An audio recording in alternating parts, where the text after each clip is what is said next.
children to English literature class. Today we will cover rest part of chapter number 2 Nelson Mandela from your course book First Flight of class 10th. In last video we have completed till here. Although that day neither group knew the lyrics of the anthem they once despised, they would soon know the words by heart. यहाँ तक हमने cover कर लिया था. Today I am going to start from here on the day of the inauguration. देखिए यहां से आज हम स्टार्ट करेंगे, लेकिन चैप्टर को कंटिन्यू करने से पहले थोड़ा सा हम चैप्टर को रिवाइज कर लेते हैं. नेल्सन मंडेला जो कि साउथ अफ्रीका के फर्स्ट ब्लैक प्रेसिडेंट बने थे 30 साल जेल में रहने के बाद. क्या आपने सुना है कि कोई 30 साल जेल में रहने के बाद अपने देश का राष्ट्रपति बना हो? लेकिन नेल्सन मंडेला जिन्होंने 30 साल तक टॉर्चर सहा और उनके देश के लोगों के ऊपर जो अत्याचार हो रहे थे, जो एक रेशियल डिस्क्रिमिनेशन उनके देश के लोगों के साथ हो रहा था, वो सभी एक्सपीरियंसेस उन्होंने अपनी इस ऑटोबायोग्राफी में लिखे हैं जिसका नाम है लॉन्ग वॉक टू फ्रीडम. और इसी में से एक छोटा सा पार्ट एक चैप्टर के रूप में आपकी इस बुक में दिया गया है. ठीक है. अपार्थाइड नाम का एक पॉलिटिकल सिस्टम जो लंबे समय से साउथ अफ्रीका में चला आ रहा था. अपार्थाइड का मीनिंग होता है रेशियल डिस्क्रिमिनेशन, मींस रंग के आधार पर भेदभाव करना या नस्ल के आधार पर भेदभाव करना, और डिस्क्रिमिनेशन रंग भेद या नस्ल भेद के आधार पर अत्याचार करना. तो ये जो अपार्थाइड नाम का ये जो पॉलिटिकल सिस्टम था, इसमें लोगों के रंग के आधार पर, उनके रेस, उनके नस्ल के आधार पर भेदभाव किया जाता था.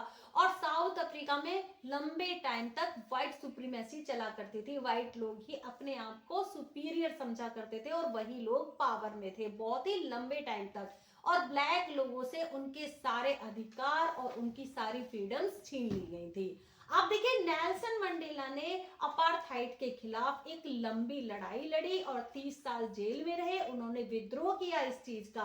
फाइनली अब 1994 में डेमोक्रेटिक इलेक्शंस होते हैं और मंडेला न्यू नेशन के नए राष्ट्र के फर्स्ट ब्लैक प्रेसिडेंट बनते हैं. अब मंडेला यहाँ पर बता रहे हैं कि 3 सेंचुरीज तक व्हाइट लोगों ने साउथ अफ्रीका पर रूल किया, लेकिन आज यहाँ पर फर्स्ट डेमोक्रेटिक इलेक्शन हुए हैं, प्रजातांत्रिक चुनाव हुए हैं और अफ्रीकन नेशनल कांग्रेस पार्टी जो कि मंडेला की पार्टी है, वो 400 सीट्स में से 252 सीट जीती है. अब ये जो इनॉग्रेशन सेरेमनी है ये क्या है? ये है एक शपथ समारोह. किसका? नेल्सन मंडेला का. नेल्सन मंडेला आज अपने पद की शपथ लेंगे और बहुत सारे पॉलिटिशियंस, बहुत सारे डिग्निटरीज, सम्मानीय व्यक्ति इस इनॉग्रेशन सेरेमनी को अटेंड करने के लिए साउथ अफ्रीका में आए हुए हैं. मंडेला बताते हैं कि व्हाइट सुप्रीमेसी ने, मींस व्हाइट लोगों ने साउथ अफ्रीका के ऊपर जब दशकों तक रूल किया, लेकिन आज रेनबो गैदरिंग हो रही है. सभी कलर्स के लोग वहां पर आए हुए हैं और ये साउथ अफ्रीका के फर्स्ट डेमोक्रेटिक इलेक्शन हुए हैं और एक नॉन रेशियल गवर्नमेंट का चुनाव हुआ है बिना किसी रंग भेद के. ठीक है. थोड़ी ही देर बाद जब नेल्सन मंडेला ने अपने पद की शपथ ले ली तो South African jets, helicopters, troop carrier, सेना के विमान गरजते हुए, शोर मचाते हुए यूनियन बिल्डिंग्स के ऊपर से उड़ते हुए नजर आते हैं एक परफेक्ट फॉर्मेशन में, बहुत ही अच्छे तरीके से. और ये क्या कर रहे थे? ये डेमोक्रेसी के प्रति अपनी लॉयल्टी को शो कर रहे थे.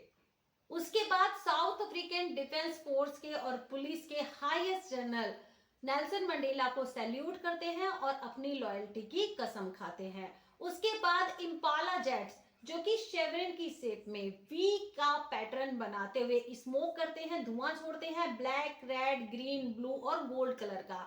और ये एक साउथ अफ्रीकन फ्लैग था, न्यू साउथ अफ्रीकन फ्लैग था. अब ये जो दिन था 10 मई का, जब मंडेला ने अपने पद की शपथ ली, उस दिन 2 नेशनल एंथम्स गाए जाते हैं. जो व्हाइट लोग थे वो ब्लैक लोगों का गा रहे थे और जो ब्लैक लोग थे वो व्हाइट लोगों का नेशनल एंथम गा रहे थे. दोनों को एक दूसरे के नेशनल एंथम की लिरिक्स भी याद नहीं थी, लेकिन फिर भी वो एक दूसरे के नेशनल एंथम को गाने की कोशिश कर रहे थे, उसके लिरिक्स को गाने की कोशिश कर रहे थे और जल्दी ही वो इस नेशनल एंथम को गाना सीख जाएंगे। तो आज हम यहाँ से स्टार्ट करेंगे। On the day of the inauguration I was overwhelmed with the sense of history. Mandela बताते हैं कि जिस दिन इनॉग्रेशन था, जिस दिन शपथ समारोह था, उस दिन वो हिस्ट्री को याद करके, जब वो पास्ट की बातों को सोचते हैं कि किस तरीके से उन्होंने इतना स्ट्रगल किया और वो अपने दोस्तों के साथ जेल में रहे और कितना उनको टॉर्चर वहां पर किया जाता था, तो उन सभी बातों को सोच के वो ओवरवेल्म्ड हो जाते हैं, मीन्स महाविभोर हो जाते हैं या इमोशनल हो जाते हैं। In the first decade of the 20th century, तो ये कौन सा टाइम था? 1901 से लेके 1910। 20th सेंचुरी के फर्स्ट डिकेड में ए फ्यू इयर्स आफ्टर, कुछ सालों बाद, the bitter Anglo Boer war and before my own birth, उनके जन्म से पहले जब बहुत ही बुरी एंग्लो बोर वॉर हुई थी। Anglo Boer war means britishers और साउथ अफ्रीकन के बीच में बहुत ही बुरी लड़ाई हुई थी। The white skin peoples of South Africa patched up their differences and erected a system of racial domination against the dark skinned peoples of their own land। जितने भी साउथ अफ्रीका के व्हाइट स्किन्ड पीपल्स थे, जितने भी गोरे लोग थे, उन्होंने अपने सारे डिफरेंसेस मिटा के, जो भी उनके बीच में मतभेद चल रहे थे, उन सभी को खत्म करके पैचअप कर लिया। सारे व्हाइट स्किन्ड पीपल, गोरे लोग एक साथ हो गए और उन्होंने एक ऐसा सिस्टम खड़ा किया जो कि डार्क लोग, काले लोगों के बिल्कुल विरोध में था। मीन्स एक रेशियल डोमिनेशन वाला, क्योंकि ये जितने भी गोरे लोग थे ये काले लोगों से हेट करते थे और इन्होंने एक ऐसा सिस्टम बनाया, एक ऐसा रेशियल डोमिनेशन वाला सिस्टम बनाया, काले लोगों को डोमिनेट करके रखा जाएगा, उनके ऊपर अधिकार जमाया जाएगा। तो ये जो सिस्टम था, जो रेशियल डोमिनेशन वाला जो सिस्टम था, ये काले लोगों के बिल्कुल अगेंस्ट था, बिल्कुल विरोध में था। ठीक है। और डार्क स्किन लोगों के साथ उनकी अपनी ही धरती पर रेस के आधार पर भेदभाव किया जा रहा था और अत्याचार हो रहा था। The structure they created formed the basis of one of the harshest, most inhuman societies the world has ever known. और ये जो स्ट्रक्चर व्हाइट लोगों ने बनाया था, ये किसके बेस पे बनाया था? कि ये सबसे ज्यादा हार्शेस्ट, सबसे ज्यादा कठोर, मोस्ट इनह्यूमन, अमानवीय, सबसे ज्यादा निर्दयी या सबसे ज्यादा क्रूरता भरा ये जो सिस्टम था, जिसको दुनिया ने अब तक नहीं जाना था। Now in the last decade of the 20th century, ये कौन सा टाइम था? 20th सेंचुरी का जो लास्ट डिकेड था, 1990 से लेकर 2000 तक। And my own 8 decade as a man, और जब नेल्सन मंडेला की सरकार बनती है एज ए मैन, जब वो 8 डिकेड में आ गए थे, मीन्स 80 साल के हो गए थे, that system had been overturn forever. ये जो सिस्टम था ये हमेशा के लिए चेंज हो गया। जब नेल्सन मंडेला 80 इयर्स के होके सत्ता में आ गए, पावर में आ गए, साउथ अफ्रीका के फर्स्ट ब्लैक प्रेसिडेंट बन गए, तो ये जो सिस्टम था ये पूरी तरीके से टर्न हो गया और हमेशा के लिए, and replaced by one that recognised the rights and freedoms of all peoples regardless of the color of their skin। Mandela बता रहे हैं अब सारी चीजें एक पर आके रिप्लेस हो गई हैं, अब सब चीजें हमेशा के लिए बदल चुकी हैं और अब उनके देश के जितने भी लोग हैं, बिना भेदभाव के, बिना किसी रंग भेद के, उनके स्किन का कलर किसी भी तरीके का हो, वो कैसे भी हो, बिना किसी भेदभाव के सभी लोगों को उनकी स्वतंत्रताएं दी जाएंगी, उनके फ्रीडम्स दी जाएंगी, उनके सभी अधिकार उनको दिए जाएंगे और उनके अधिकारों को और उनकी फ्रीडम्स को मान्यता भी दी जाएगी। रिकॉग्नाइज्ड का मीनिंग है मान्यता प्राप्त और रिगार्डलेस का मीनिंग है अनदेखा करना। That day had come about through the unimaginable sacrifices of thousands of my people। Mandela बताते हैं कि ये जो दिन आया है आज साउथ अफ्रीका में कि एक फर्स्ट नॉन रेशियल गवर्नमेंट चुनी गई है बिना किसी भेदभाव के, ये कैसे आया है? अनइमेजिनेबल, जिसकी कल्पना भी नहीं की जा सकती। सैक्रिफाइसेस, बलिदान, थाउजेंड, हजारों। मंडेला कह रहे हैं कि जब मेरे देश के हजारों लोगों ने अनइमेजिनेबल, जिसकी कल्पना भी नहीं की जा सकती, अपने जीवन का बलिदान दिया है। उसी की वजह से आज साउथ अफ्रीका में ये दिन आया है। People whose suffering and courage can never be counted और रीपेड। ऐसे लोग जिनकी सफरिंग, जिन्होंने जो कष्ट झेले और जिनका साहस कभी भी काउंट नहीं किया जा सकता, उसको गिना नहीं जा सकता और उसको रिपेड नहीं किया जा सकता, चुकाया नहीं जा सकता। I felt that day as I have on so many other days. Mandela कह रहे हैं कि मैंने आज ये महसूस किया और पहले भी मैंने ये महसूस किया था that I was simply the sum of all those African patriots who had gone before me. मैं आज उन्हीं लोगों की वजह से यहाँ पर खड़ा हूँ जितने भी साउथ अफ्रीका के जो पैट्रियट्स थे, जितने भी देशभक्त थे, वो अब मुझसे पहले चले गए। तो मंडेला यहाँ पर बता रहे हैं कि जितने भी देशभक्त थे साउथ अफ्रीका के, जिन्होंने लड़ाई लड़ी, अपार्थाइड के खिलाफ लड़ाई लड़ी, उन्हीं की वजह से आज वो यहाँ पर खड़े हैं और आज वो साउथ अफ्रीका के फर्स्ट ब्लैक प्रेसिडेंट बने हैं। That long and noble line ended and now begin again with me. Mandela कह रहे हैं कि एक जो नोबल लाइन, जो अच्छे लोगों की जो लाइन देशभक्तों के साथ जो खत्म हो गई थी, जितने लोगों ने सैक्रिफाइसेस दिए, वो जो नोबल लाइन खत्म हो गई थी, लेकिन आज वो मेरे साथ फिर से स्टार्ट हुई है। I was pained that I was not able to thank them and that they were not able to see what their sacrifices had wrought. wrought का मीनिंग है यहाँ पर डन या अचीव। मंडेला कह रहे हैं कि मुझे इस बात का बहुत ही ज्यादा दुख था कि मैं अब उन लोगों को धन्यवाद नहीं दे सकता। मंडेला बता रहे हैं कि जिन लोगों ने मेरे देश के लिए सैक्रिफाइस किए, वो अब यहाँ पर जिंदा नहीं है और मुझे इस बात का बहुत ही ज्यादा दुख है कि मैं उनको थैंक यू भी नहीं बोल सकता और ना मैं उनको अब दोबारा से देख सकता हूँ, जिन लोगों ने मेरे देश के लिए सैक्रिफाइस किए और इतने बड़े बड़े काम किए। The policy of apartheid created a deep and lasting wound in my country and my people.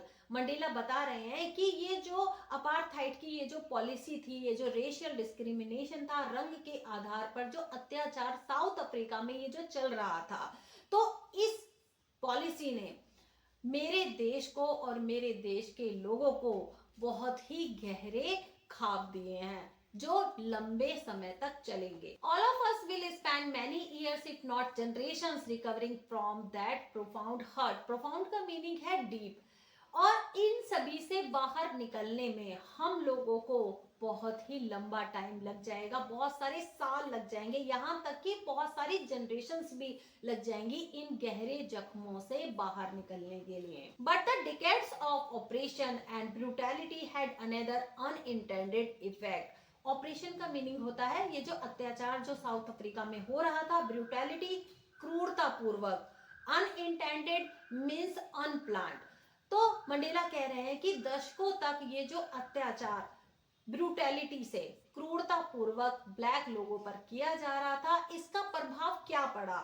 And that was it produced the Oliver Tambos, the Walter Sisulu, the Chief Luthulis, the Yusuf Dados, the Bram Fischer, the Robert Subikis of our time. इन सभी अत्याचारों की वजह से हमारे समाज पर ये प्रभाव पड़ा कि ये जितने भी साउथ अफ्रीका के पैट्रियट थे, इनका जन्म हुआ।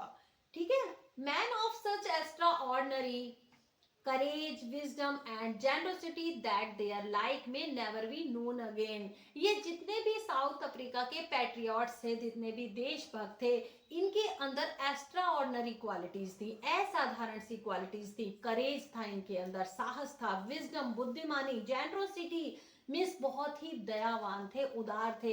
तो ये जितनी भी क्वालिटीज इनके अंदर थी, इनको अब कभी भी दोबारा से नहीं देखा जाएगा। Perhaps it requires such depth of operation to create such heights of character. और इनका जो कैरेक्टर था, जितने भी देशभक्त थे, इनका जो कैरेक्टर था वो इतना ऊंचा था, शायद इस ऊंचाई तक पहुंचने के लिए इन्हें इस टॉर्चर से गुजरना पड़ा। My country is rich in the minerals and James that lie beneath it's soil. Mandela कहते हैं कि उनकी कंट्री जो कि मिनरल्स से और जेम्स जो बहुत ही महंगे पत्थर होते हैं उनसे भरी हुई है। मिट्टी के नीचे बहुत सारे मिनरल्स हैं, बहुत ही प्रीसियस, बहुत ही महंगे पत्थर हैं, but I have always known that it's greatest wealth is it's people. लेकिन मंडेला के लिए उनकी सबसे बड़ी वेल्थ, उनकी सबसे बड़ी संपत्ति उनके लोग हैं। Finer and truer than the purest diamonds, सच्चे हीरो से भी ज्यादा उनके देश के लोग जो सबसे फाइन हैं, सही हैं और सबसे ज्यादा सच्चे हैं। It is from these comrades in the struggle that I learn the meaning of courage. Mandela बता रहे हैं कि जब वो अपने साथियों के साथ थे और स्ट्रगल कर रहे थे फ्रीडम को पाने के लिए, तो उन्होंने करेज का मीनिंग सीखा, साहस का मीनिंग सीखा। Time and again I have seen man and women risk and give their lives for an idea. बार बार उन्होंने देखा कि लोग और औरतें किस तरीके से रिस्क लेते हैं और एक आइडिया के लिए, एक विचार के लिए अपनी लाइफ को भी दांव पे लगा देते हैं। आई have seen man stand up to attacks and torture without breaking, showing a strength and resilience that defies the imagination। Mandela ने देखा कि लोग किस तरीके से उन पर होने वाले अटैक्स, उन पर होने वाले हमले और उन पर होने वाले टॉर्चर का सामना करते हैं, कैसे उसके सामने खड़े रहते हैं विदाउट ब्रेकिंग, बिना रुके, और किस तरीके से अपनी स्ट्रेंथ दिखाते हैं, अपनी मजबूती दिखाते हैं एंड रेजिलियंस, और अपनी एक ऐसी एबिलिटी के साथ जो कि हर तरीके की सिचुएशन को फेस कर सकती है। रेजिलियंस का मीनिंग यहाँ पर देखिए लिखा हुआ है, the ability to deal with any kind of hardship and recover from its effect. एक ऐसी मजबूती के साथ और एक इस तरीके की एबिलिटी के साथ कि वो हर सिचुएशन को बहुत ही इजी तरीके से बिना किसी इफेक्ट के झेल सकते हैं और लोगों के अटैक और टॉर्चर को फेस कर लेते हैं। I learn that courage was not the absence of fear. Mandela ने ये सीखा कि करेज का सही मतलब जो है एब्सेंस ऑफ फियर, डर का ना होना नहीं है। मिस जो साहस है डर का ना होना नहीं होता, but the Triumph over it, बल्कि डर के ऊपर विजय पाना होता है। The brave man is not he who does not feel afraid. एक बहादुर आदमी वो नहीं है जिसको डर नहीं लगता, but he who conquers that fear, बल्कि बहादुर आदमी वो है जो डर के ऊपर विजय पा लेता है। कंक्वेयर्स का मीनिंग होता है विजय पाना या अधिकार जमाना। No one is born hating another person because of the color of his skin or his background or his religion। Mandela बताते हैं कि कोई भी आदमी हेट के साथ पैदा नहीं होता कि वो किसी दूसरे व्यक्ति से इस बेस पर नफरत करे कि उसकी स्किन का कलर कैसा है, उसका बैकग्राउंड कैसा है और उसका धर्म कैसा है। तो कोई भी आदमी हेट के साथ पैदा नहीं होता।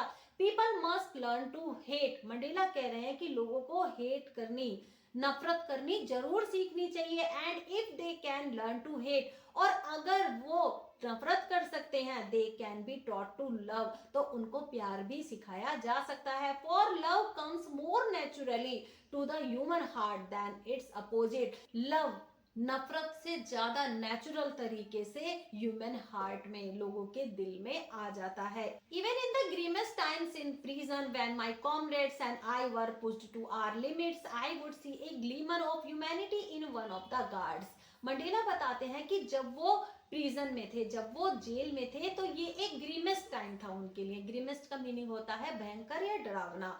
जब वो जेल में थे तो ये टाइम बहुत ही डरावना था उनके लिए, जब उनके साथियों को, कॉमरेड का मीनिंग होता है साथी, जब उनके साथियों को और उनको लिमिट से भी ज्यादा टॉर्चर किया जा रहा था, तो तब उन्होंने एक गार्ड के अंदर, जो गोरे लोगों के जितने भी सैनिक थे जो मंडेला को और उनके साथियों को टॉर्चर कर रहे थे या उनको पनिश कर रहे थे, तो तब एक गार्ड के अंदर उन्होंने ह्यूमैनिटी की, मानवता की एक झलक देखी।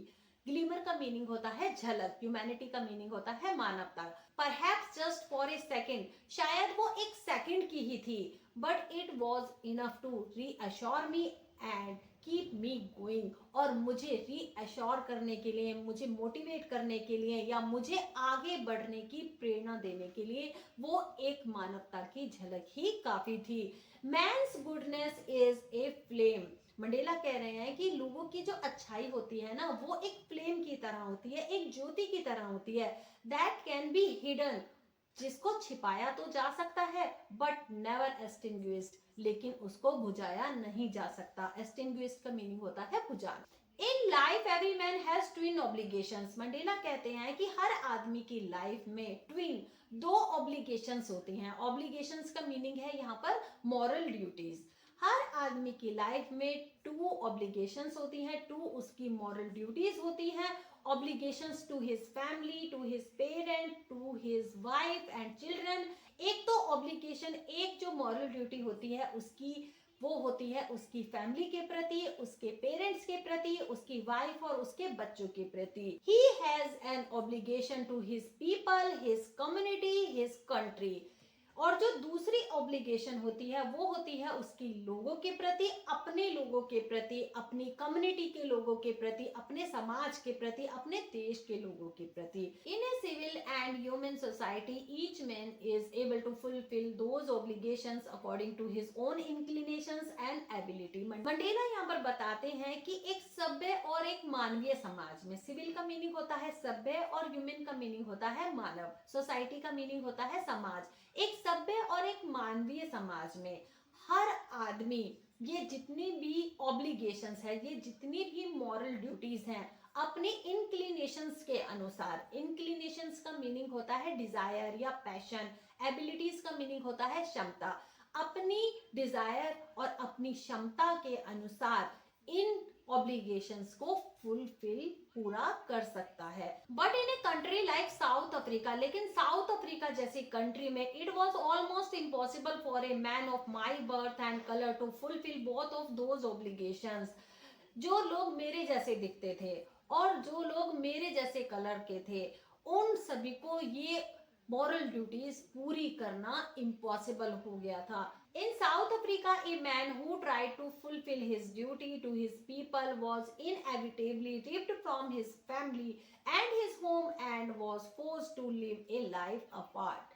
तो मंडेला बताते हैं कि साउथ अफ्रीका जैसी कंट्री में एक आदमी जो भी अपनी ड्यूटीज को फुलफिल करने की, पूरा करने की कोशिश करता था, उसको इनएविटेबली का मीनिंग होता है अनअवॉइडेबली, को उसकी फैमिली से दूर कर दिया जाता था। रिप्ट का मीनिंग होता है अलग कर देना।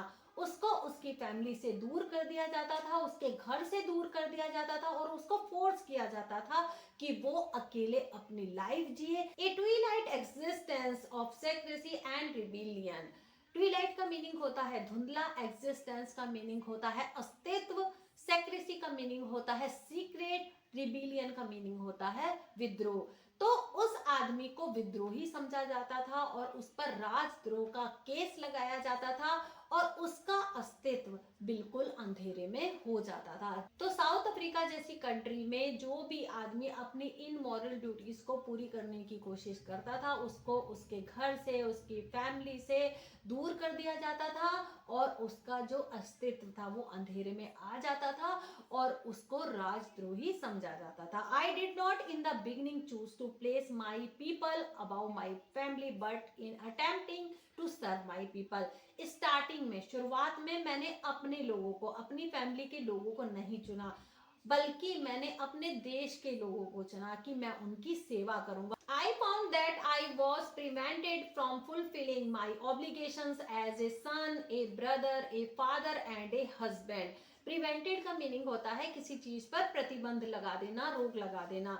तो मंडेला ने देखा कि वो अपनी ऑब्लिगेशन एज ए सन, एक बेटे की तरह, एक ब्रदर की तरह, एक फादर की तरह, एक हस्बैंड की तरह नहीं निभा सकते थे। I was not born with a hunger to be free. Mandela बताते हैं कि जब वो पैदा हुए थे तो उनके अंदर फ्री होने की कोई भी हंगर नहीं थी, कोई भी भूख नहीं थी।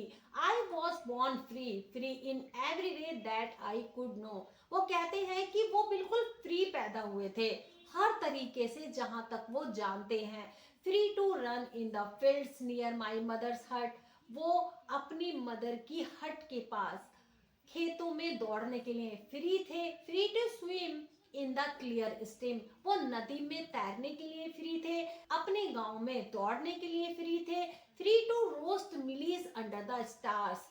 रात में तारों के नीचे ग्रेन को भूनने के लिए, उनको पकाने के लिए वो फ्री थे।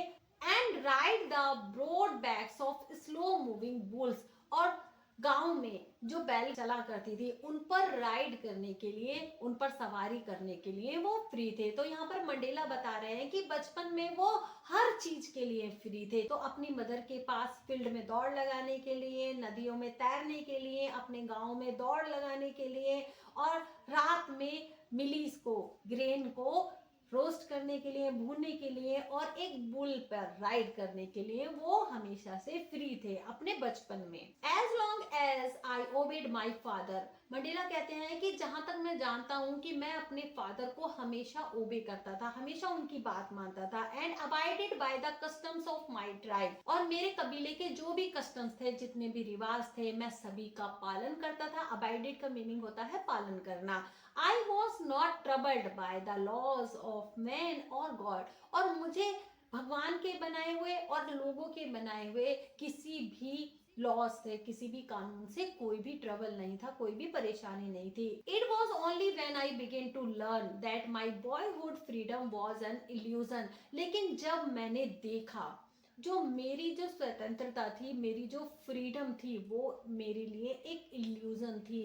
When I discovered as a young man that my freedom had already been taken from me, जब मैंने डिस्कवर किया, जब मैंने खोजा कि एज ए यंग मैन जो मेरी फ्रीडम थी वो मुझसे छीन ली गई थी, that I began to hunger for it, और तब मेरे लिए फ्री होने की भूख जागी। At first as a student, सबसे पहले एक स्टूडेंट जब मैं था, I wanted freedom only for my self, तो मैं सिर्फ अपने लिए ही फ्रीडम चाहता था। द ट्रांजिटरी फ्रीडम्स, तो एक ऐसी टेम्परेरी सी फ्रीडम वो अपने लिए चाहते थे कि वो कहीं रात में बाहर रुक सकें, कुछ किताबें पढ़ सकें, और जहां उनको पसंद हो वो वहां पर जा सके। As a young man in Johannesburg, I yearned for the basic and honorable freedoms of achieving my potential, of earning my keep, of marrying and having a family, the freedom not to be obstructed in a lawful life। Yearn का meaning होता है उदास होना। तो Mandela बता रहे हैं कि एज ए यंग मैन जब वो जोहान्सबर्ग में थे तो वो अपने लिए बेसिक और ऑनरेबल, एक सम्मानजनक फ्रीडम वो चाहते थे, ताकि वो अपनी पोटेंशियल, अपनी क्षमता को अचीव कर सके, उसको बढ़ा सके, अपनी फैमिली के लिए, अपने लिए अर्निंग कर सके, कमा सके, शादी कर सके, और एक परिवार को चला सके। ऑब्स्ट्रक्टेड का मीनिंग होता है रुकावट या बाधा। फ्रीडम कभी भी एक लॉफुल लाइफ में, एक अच्छी लाइफ में, एक कानूनी लाइफ में बाधा नहीं हो सकती। बट देन आई स्लोली सा, लेकिन जब मैंने धीरे धीरे देखा that not only was I not free, एक सिर्फ मैं ही ऐसा नहीं था जिसकी फ्रीडम छीन चुकी थी, but my brothers and sisters were not free, मेरे ब्रदर्स सिस्टर वो भी फ्री नहीं थे।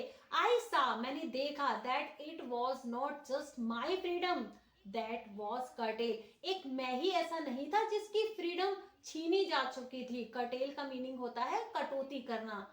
एक मैं ही ऐसा नहीं था जिसकी फ्रीडम में कटौती की गई थी या उसको छीन लिया गया था, but the freedom of everyone, बल्कि सभी की freedom, who looked I did, जो भी मेरे जैसे दिखते थे, उन सभी की फ्रीडम छीनी जा चुकी थी साउथ अफ्रीका में। That is when I joined the African national Congress, इसीलिए नेल्सन मंडेला ने अफ्रीकन नेशनल कांग्रेस ज्वाइन की। And that is when the hunger for my own freedom, और तब मेरे लिए अपनी और अपने देश के लोगों की स्वतंत्रता के लिए भूख जागी। Became the greater hunger for the freedom of my people, लेकिन अब स्वतंत्रता को पाने की ये जो भूख थी ये बहुत ही ज्यादा बड़ी हो चुकी थी, और अब नेल्सन मंडेला अपने देश के लोगों के लिए भी स्वतंत्रता चाहते थे।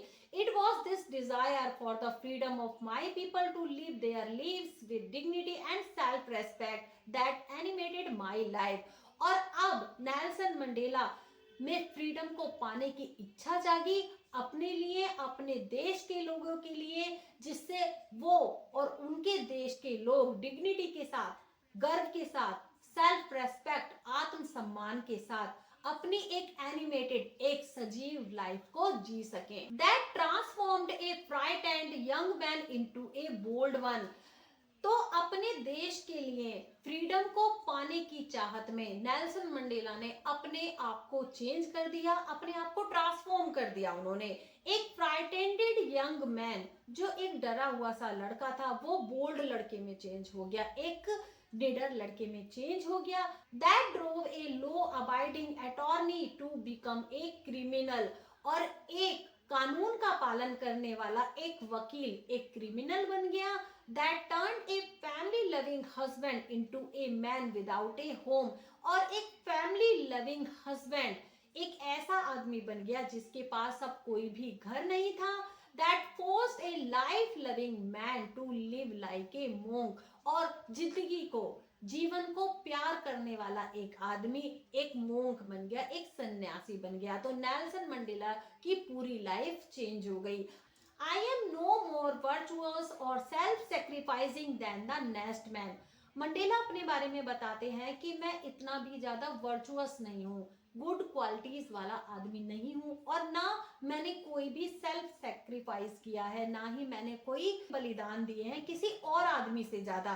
बट आई फाउंड, लेकिन जब मैंने पाया that I could not even enjoy the poor and limited freedoms, कि मैं अपनी लिमिटेड, कुछ थोड़ी और पुअर फ्रीडम्स को एंजॉय नहीं कर सकता। I was allowed when I knew my people were not free, और जब मैंने देखा कि मेरे देश के लोग भी फ्री नहीं हैं। फ्रीडम इज इंडिविजुअल, फ्रीडम जो होती है वो इंडिविजुअल होती है, पर्सनल होती है, व्यक्तिगत होती है, उसको कोई छीन नहीं सकता। The chains on anyone of my people were the chains on all of them. अगर मेरे जैसे दिखने वाले, यानी मीन्स जो ब्लैक लोग हैं, मेरे जैसे दिखने वाले किसी एक आदमी पर भी चेन्स है, यानी एक आदमी भी बंधा हुआ है, तो इसका मतलब है हम सभी पर ही चेन्स है, हम सभी की ही जो फ्रीडम है वो छीनी जा चुकी है। The chains on all of my people were chains on me, और अगर मेरे देश के सभी लोग चेन से बंधे हुए हैं, सभी की फ्रीडम छीनी जा चुकी है, तो मेरे ऊपर भी चेन है, यानी मैं भी बंधा हुआ हूँ। I knew that the oppressor must be liberated just as surely as the oppressed. Oppression का मीनिंग होता है यहाँ पर अत्याचार करने वाला, ऑप्रेस्ड का मीनिंग होता है अत्याचार सहने वाला। मैं जानता हूँ, मंडेला कहते हैं कि मैं इस बात को जानता हूँ, जो ऑपरेसर होता है, जो अत्याचार करने वाला होता है, उसको भी जरूर स्वतंत्र होना चाहिए, उसको भी स्वतंत्रता मिलनी चाहिए, बिल्कुल उसी की तरह जितनी की अत्याचार सहने वाले को मिलनी चाहिए। A man who takes away another man's freedom is a prisoner of hatred. Hatred का मीनिंग होता है नफरत, प्रिजनर का मीनिंग होता है कैदी। एक आदमी जो दूसरे आदमी की फ्रीडम छीन लेता है वो भी नफरत का कैदी है। He is locked behind the bars of prejudice and narrow mindedness. narrow mindedness का मीनिंग होता है छोटी सोच वाला, प्रेजुडिस का मीनिंग होता है a strong dislike without any good reason, means किसी से नफरत करना बिना किसी अच्छे रीजन के। तुम्हें रीजन तो पता है नहीं और तुम किसी से नफरत करते हो। तो जिस आदमी के अंदर नफरत भरी हुई है और वो नैरो माइंड है, वो भी एक तरीके से सलाखों के पीछे बंद है। आई am not truly free if I am taking away someone else freedom.